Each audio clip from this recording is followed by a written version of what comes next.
The story of creation, how the world was made in 7 days, Genesis 1. Day 1, light and darkness, extended.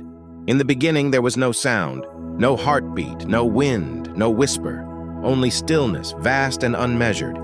A space beyond time, untouched by motion or meaning. There was no sky to gaze at, no ground to stand upon, no flicker of flame, no warmth or chill. It was neither morning nor night, for time itself had not yet begun. And then, from the silence, a voice, not a shout, but a simple sovereign word, "Let there be light." And light appeared, like the first breath after long stillness, like dawn breaking where no dawn had ever been. Light emerged, pure, unshaped, and radiant. It filled the void without rushing it.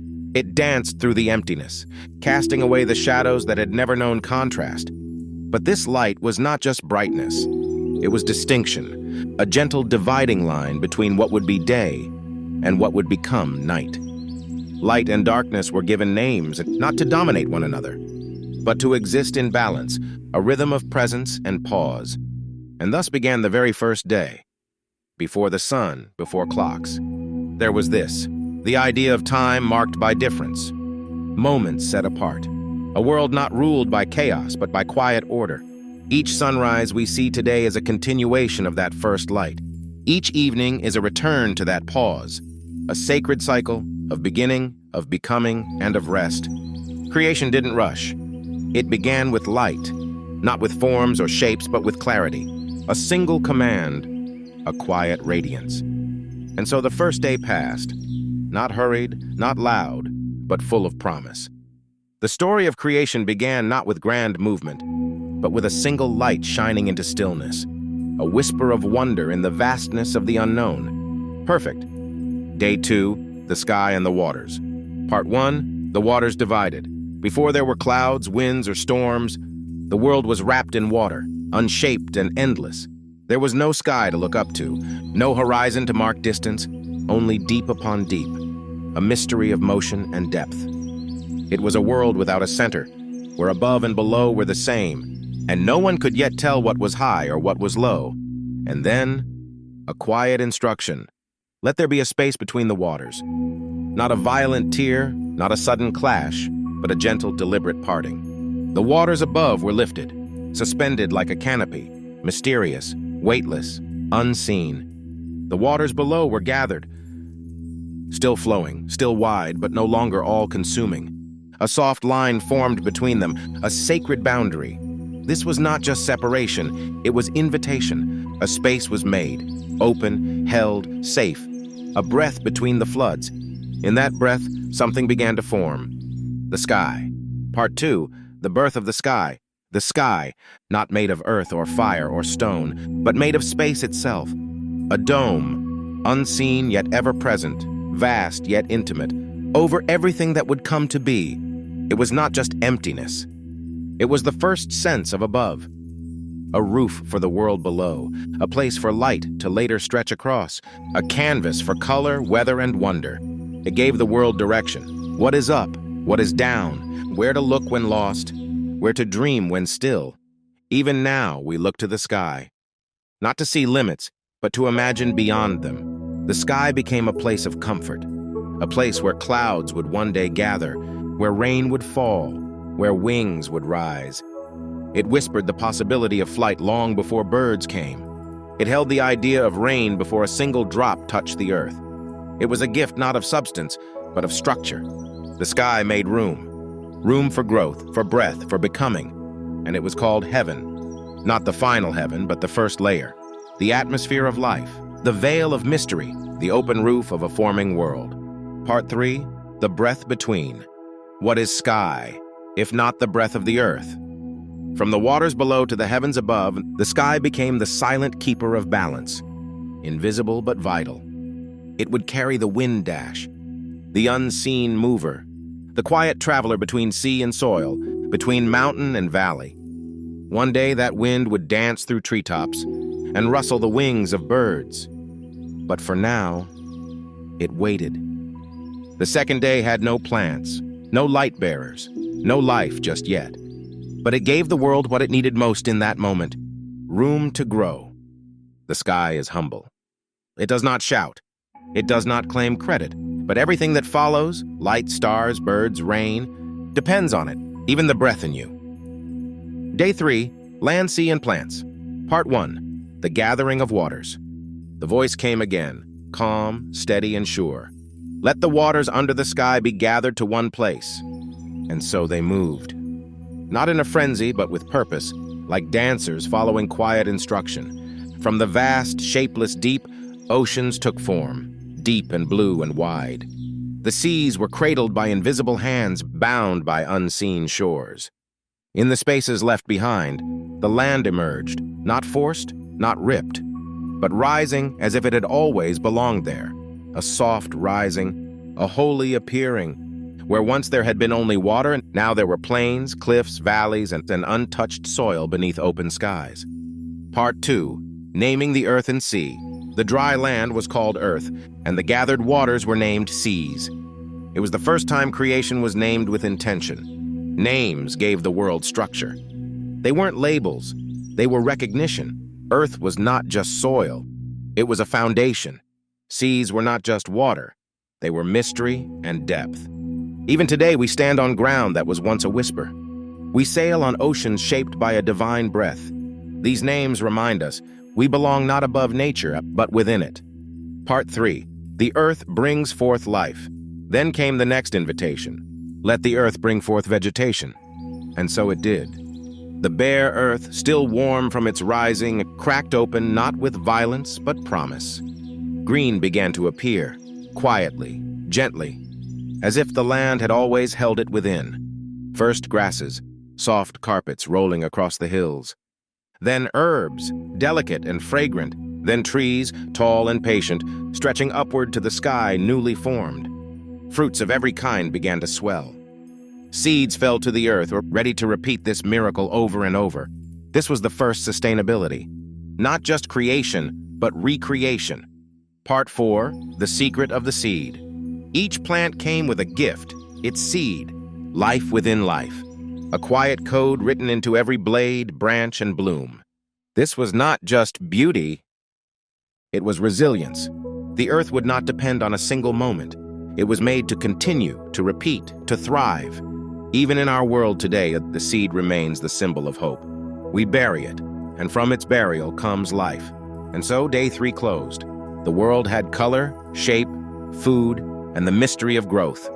It was no longer a stage, it was a garden waiting to be known. Day 4, Lights in the Sky. Part 1, Signs and Seasons. The sky was ready. The earth was prepared, but there was still no sun, no moon, no stars.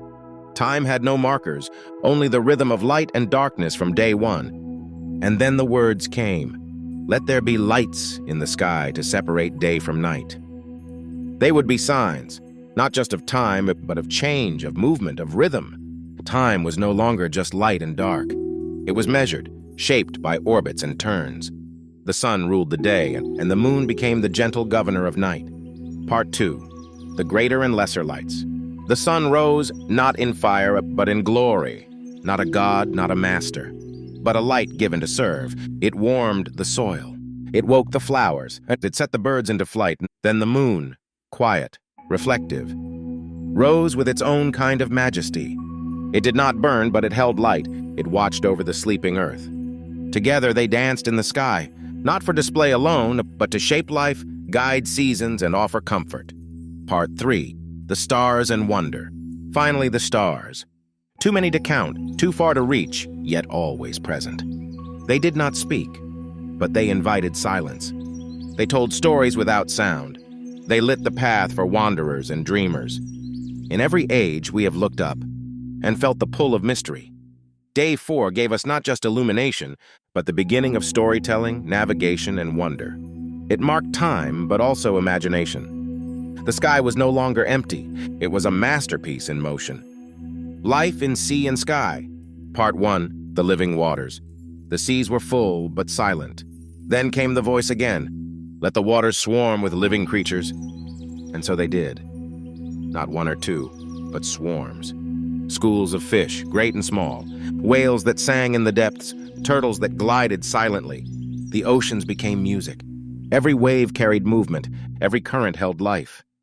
Water no longer only reflected the sky, it now held life within. Part 2, Wings Above. Then the sky too was filled. Let birds fly above the earth. Feathers unfolded like poetry, wings stretched toward the sun. Flight was born, not just as movement, but freedom. Birds filled the trees and skies with motion and sound. Their songs were the earth's first melodies. They soared above the rivers and mountains. They nested in the trees born just days before. The sky was no longer empty space. It was alive with color, with song, with flight. Part 3, the first blessing. And then something new, a blessing. Be fruitful and multiply. These were not just words, they were permission, an embrace, a promise. Creation was not meant to stay still. It was meant to grow, to fill, to spread. Life in the seas and skies was given joy, purpose, and movement. They were not alone. They were part of a living, breathing world. The day ended in motion dash, waves full of life, skies filled with wings. And the silence of the early days had become a symphony. Day 6, Land Animals and Humans. Part 1, The Earth Comes Alive. The land once still began to move. The quiet soil, warmed by the sun, stirred with new life at the sound of a sacred invitation. Let the earth bring forth living creatures. And the earth responded. Out of the hills came herds, slow and strong, elephants, oxen, camels. From the plains came the graceful ones, deer, antelope, gazelle. The ground trembled with soft thunder as hoof met dust. Then came the small dash, rabbits in their burrows, mice beneath the roots, insects weaving through the grasses. And the fierce lions, bears, wolves, each with strength, yet placed in balance, all breathed the same air, walked the same earth, born from the same voice that whispered them into being. The land, once only a canvas, had become a living gallery of form and motion. Part 2, Patterns, Harmony, and Purpose. Each creature had its place. None were made by accident. Some ran, some crawled, some burrowed, some soared close to the ground. They were not copies, but individuals designed to share one world. No two were exactly the same. Yet all were connected by breath, by origin, by belonging. This was diversity without disorder, a balance written into the world's foundation. Even their instincts were shaped by unseen wisdom. To migrate, to nest, to feed, to rest, to give birth, to die, and to return their bodies to the soil. The earth was not only beautiful, it was wise. Part 3, the creation of humanity, and then a pause, a holy breath before the next command. This next act was different, more deliberate, more intimate. Let us make humankind in our image. And so from the earth, humans were formed, not just as another creature, but as a reflection of the Creator's heart. They were shaped by hand, not just by word. Given thought, emotion, choice, given the ability to name, to tend, to dream, male and female, both created in beauty, neither above nor beneath one another, but side by side. In them the mystery deepened, earth and spirit woven together. Part 4, Responsibility and Blessing. The humans were not made to rule with harshness, but to steward, to care, to cultivate, to protect. Be fruitful and multiply. Fill the earth. Care for it. This was not control. It was partnership, a shared rhythm with all creation. They were given fruits to eat, water to drink, a garden to walk in. Not as owners, but as participants. And then, a blessing, spoken, not earned, given freely, life, purpose, and place. Humanity, fragile yet powerful, was not just created. They were honored. Part 5, the garden and the world. They were placed in a garden, not fenced, but open, a space of balance, beauty, and belonging. Rivers flowed through it. Trees offered shade, shelter, and nourishment. Time moved gently there. In that place, everything worked together. Birds overhead, beasts beside, rivers beneath, and in the center, humanity walking in peace. This was not only a beginning, it was a model. How to live, how to rest, how to listen, how to walk humbly in a living world. And with that, the 6th day came to a close. Full, vibrant, complete, but never rushed. Day 7, Rest and Reflection. Part 1, the day of no work. And then, A day like no other. No commands, no forming, no movement, no waters gathered, no lights placed, no life summoned. Only this, and on the seventh day, God rested. Not from exhaustion, but from completion. Rest was not an afterthought. It was part of the design. The seventh day became a gift, not for doing, but for being. It was not emptiness, it was full of stillness. Part 2, Sacred Pause. The seventh day was set apart, holy, not for rituals, but for awareness. A time to look at all that was made and say, it is good. To breathe, to step back, to let creation sing without interruption. This day was not the absence of purpose. It was the celebration of it. We are not made only for work, but for wonder, for peace, for grateful reflection. Even today when we pause, truly pause, we are echoing this seventh day. Part 3, Living the Rhythm. Rest is not the end of the story. It is the center, a rhythm to return to again and again, work and rest, movement and stillness, creation and contemplation. The seventh day is a quiet teacher, telling us that it's okay to stop, to listen, to let things be. And so the first week ended not with noise, but with peace, not with grand applause, but with a quiet, holy silence. Creation was whole.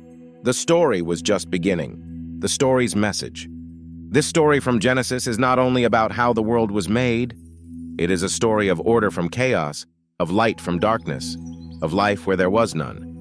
Whether taken spiritually, symbolically, or as tradition, it speaks to something we all need: beginnings, balance, purpose, from light to life, sky to sea, and rest to renewal. The story of creation remains one of the most powerful beginnings ever told. This story is shared respectfully from the Christian tradition with the intention to educate and inspire. Like and share if you enjoyed the video. Subscribe for more Bible stories.